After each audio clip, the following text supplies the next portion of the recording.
Industrialization is a bedrock of any independent economy, and Ondo State under the Arakun Akeredolu-led administration is giving it the importance it requires. In addition to the Ondo Linyin industry and the Ore Industrial Park generally, the administration has commendably been on a mission to build a deep sea port in the Ilaje local government area.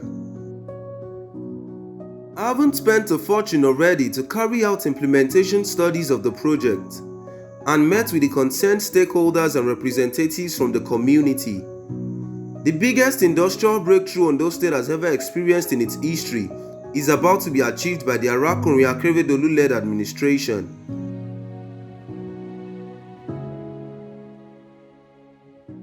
Let me give you what I call an idiot's guide on this. A deep sea port, it's a project that would span maybe 10-15 years at the very least. Now, before you do that, you have bathymetric studies, topography, perimeter surveys, you have port feasibility. There are a lot of studies that need to be done. We have done all of those.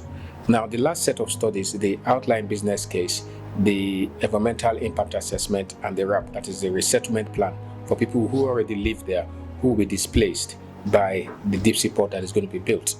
So we're at the last mile. If this were 100 meters dash, we're probably at 80 meters now.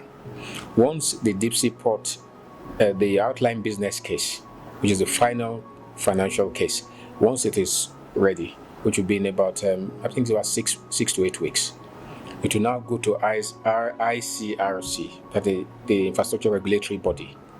They will expect them to give us, subject to us giving them a good report, of course, to give us a certificate of no objection, which means that they have no objection to the proposal you have put forward, your viability of the port, both of the location and of the deep sea port. From that point, it goes to Federal Executive Council.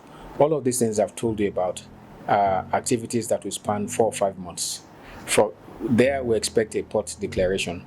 It is when the port is declared that construction actually starts. So that port declaration is like a building permit if this were a building. So we're at the point where we're trying to get, if this were a building, a building permit, but for the deep sea port to be a port license, that's a port declaration. We have a lot of investors who have shown interest in it, but everybody's waiting for the declaration because that's the basis on which you call them to see how you can form a consortium that will fund the project. The proposed seaport is projected to provide 20,000 jobs to the good people of Ondo State. With the port declaration from the federal government, which is almost obtained the final piece of pre-construction plan, the continuity of the Akeredolu government will be pivotal in seeing that this lofty vision is completely implemented and launched into operation. Aketi is no joke. Aketi is the answer to our prayers.